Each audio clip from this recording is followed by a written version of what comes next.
कल 2025 के अंतिम कारोबारी दिन में हमने सोने और चांदी की कीमतों में यहां पर गिरावट आते हुए देखी है और इसका मेजर रीजन यहां पर यह है कि अंतर्राष्ट्रीय बाजारों में कॉमेक्स यानी कि सीएमई ने यहां पर मार्जिन्स बढ़ा दिए हैं। अगर सोने की बात की जाए तो 9% का मार्जिन लगा है, चांदी में 30% का मार्जिन अब लगता हुआ नजर आया है और वो इम्पैक्ट आपके सामने है। सोने में आधे % की गिरावट है, लेकिन चांदी में जो गिरावट है वो थोड़ी यहाँ पर ज्यादा है। चांदी की शुरुआत ही हमने यहाँ पर 5 से 6% की गिरावट के साथ शुरू होते हुए देखी थी। एशियन मार्केट्स में चांदी गिरी है और यूरोपियन मार्केट्स में एज ऑफ नाउ आप देख सकते हैं 5.5% की गिरावट।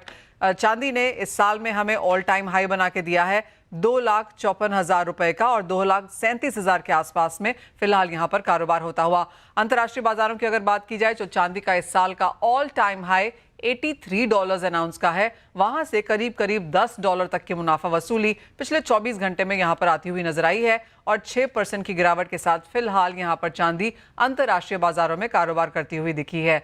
कॉपर आपकी स्क्रीन पे लेके आएंगे क्योंकि कॉपर में भी काफी उठापटक हमने बनते हुए देखी है। यहां पर भी ऑल टाइम हाईज के बाद कुछ मुनाफा वसूली आते हुए नजर आई है। कॉपर ने एक्चुअली इस साल में ऑल टाइम हाई न सिर्फ इंडियन मार्केट्स में बल्कि यूएस में, शंघाई में और एलएमई पे भी बनाया है और उसके बाद हल्की सी मुनाफा वसूली। लेकिन इसके बावजूद भी 2009 के बाद इस साल में इतनी तेजी के साथ कॉपर में कारोबार होता हुआ दिखा है, जहां पर करीब करीब 45% की तेजी के साथ कॉपर ये साल यहां पर फिलहाल खत्म कर रहा है।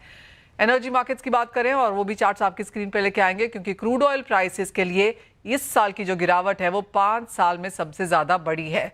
कच्चे तेल में करीबन हमने 18% की गिरावट इस साल में आते हुए देखी है और ये तीसरा ऐसा साल है जब कच्चे तेल में लगातार गिरावट है। तो एनर्जी एज अ पैक यहां पर तीसरे साल 2025 में गिरावट के साथ कारोबार किया है।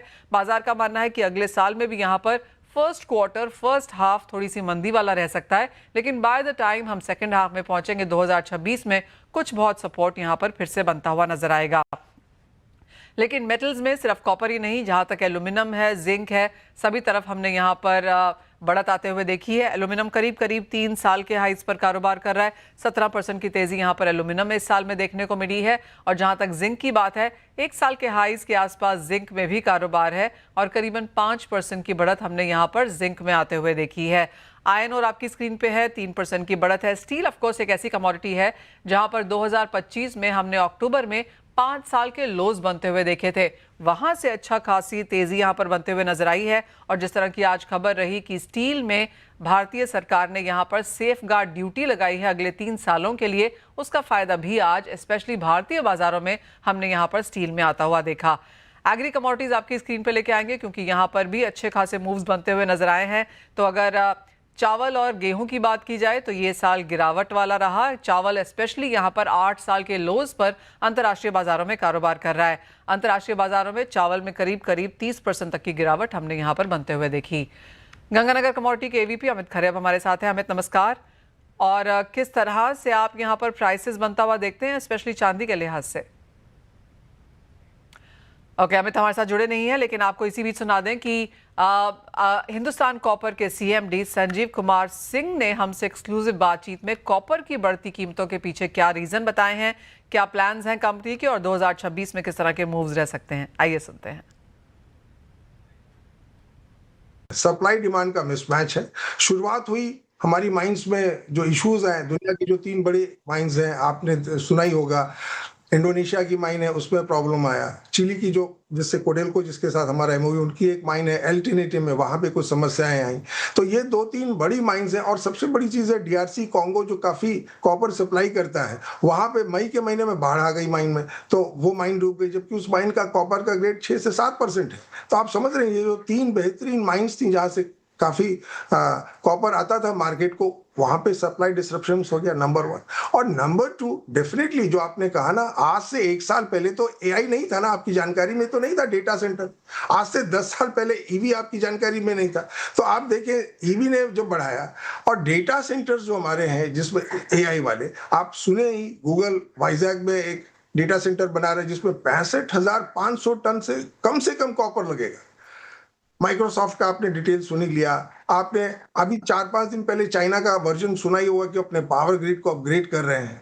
तो ये जो अपग्रेडेशन है, उनका तो फिगर्स नहीं है मार्केट में, बट आप समझ ही सकते हैं कि चाइना का क्या पावर ग्रिड है और वो अपग्रेड करेंगे तो कितना कॉपर लगेगा। और दुनिया में कॉपर का आप तो देख ही रहे, mines are going deep, grade खराब हो रहा है।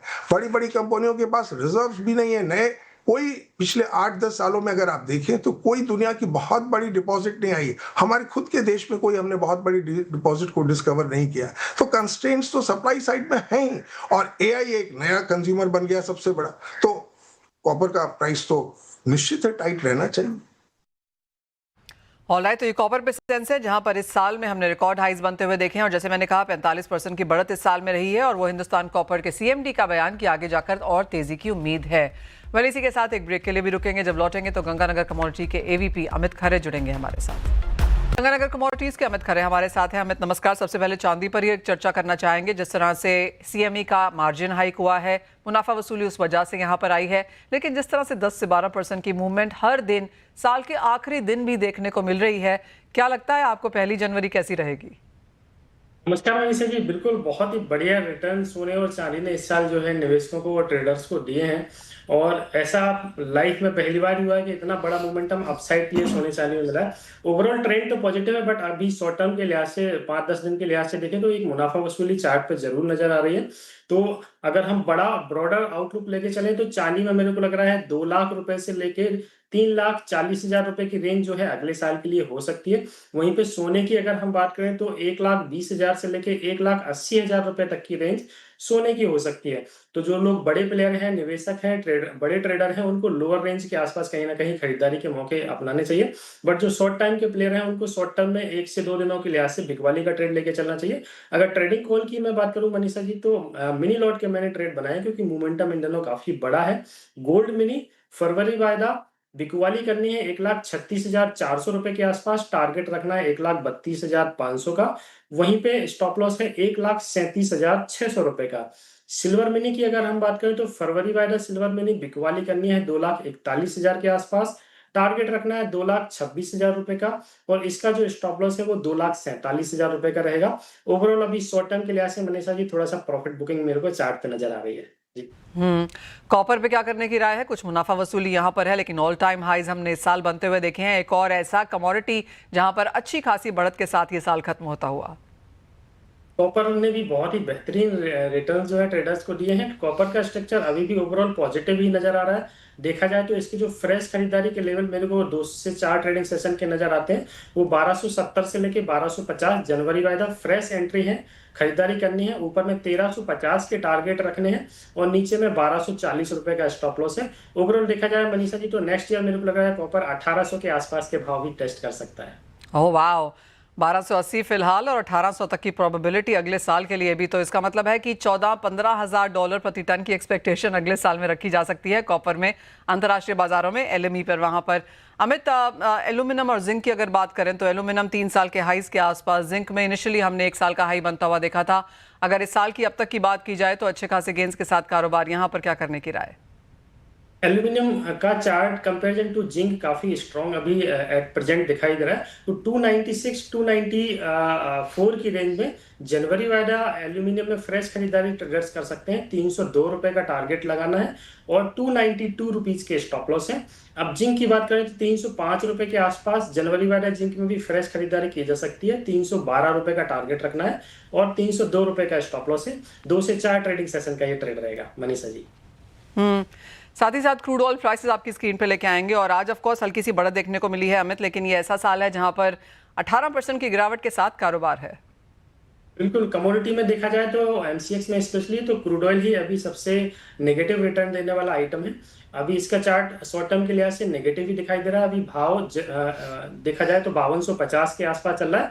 करंट लेवल पर इसमें बिकवाली की जा सकती है। 5,070 रुपए का टारगेट रखना है और 5350 रुपए इसका स्टॉप लॉस रहेगा मनीषा जी। एग्री कमोडिटीज की अब बात कर लेते हैं और अमित आप कहेंगे स्पाइसेस ने अच्छे खासे रिटर्न्स दिए हमें यहाँ पर। गुआर गम भी, सीड भी यहाँ पर साल खत्म होते होते तक थोड़ा सा बढ़ के दिखाया।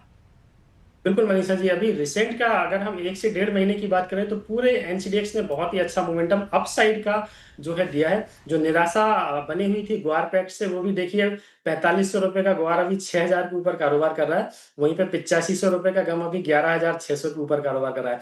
तो इस आइटम ने लगभग 10 दिन में ही बहुत अच्छा मोमेंटम दिया है।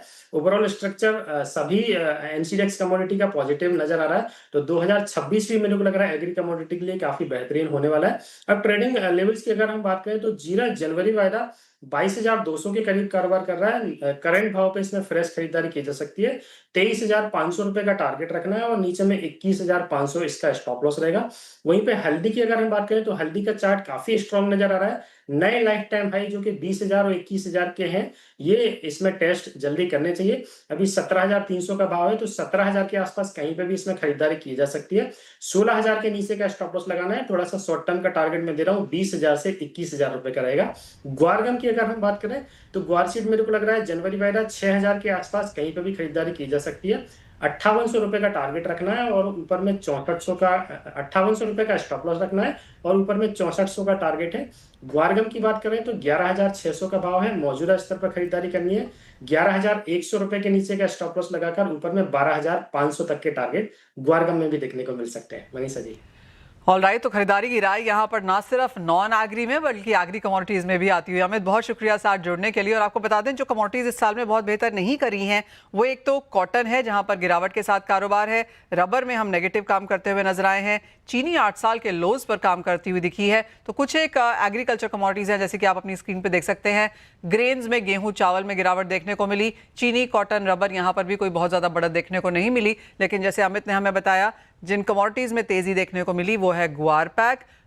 कुछ हद तक यहाँ पर खाने के तेलों में हमने सोयाबीन में अच्छी तेजी आते हुए देखी। सनफ्लावर में बढ़त है 13% की। लेकिन इसके अलावा ज्यादातर एग्रीकल्चर कमोडिटीज में यहाँ पर इन्फ्लेशन की चिंता नहीं थी। भारत के साथ साथ अंतर्राष्ट्रीय बाजारों में प्रोडक्शन अच्छी थी तो उसका फायदा हमने यहाँ पर आता हुआ देखा। लेकिन 2026 में कुछ एक ये कमोडिटीज आगे जा सकती हैं अगर मौसम ने साथ नहीं दिया तो। लेकिन इसी के साथ फिलहाल इस कार्यक्रम में इतना ही समय है। लेकिन आप बने रहिए हमारे साथ CNBC आवाज पर। हम लेकर आएंगे आवाज समाचार।